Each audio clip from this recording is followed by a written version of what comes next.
साहेब हा कुठं मंदिरात. मंदिरात दाखवा बरं तुमचं मंदिर कुठं. अरे यार ते तर झोका आहे भाऊ. ते तर मला त्या मंदिरात बसून दाखवा बरं.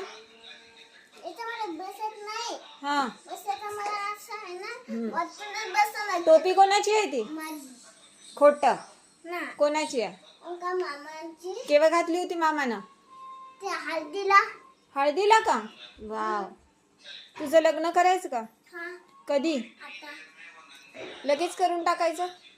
बर मसाल्यात मधायचं पण द्यायचं नाही. मग शाळेत जायचं काम नाही लग्न झालं की नाही का? काय करायचं असते लग्न झालं की शाळेत जायचं नाही. मग नोकरी करावं लागल. पडत असते झोक्यावरून. झोका नाही देवाचा. Bye bye. मित्रांनो आयुषूचे असेच व्हिडिओ बघत राहा. आवडले असतील तर लाईक करा आणि चॅनलला सबस्क्राईब करा. Bye thank you.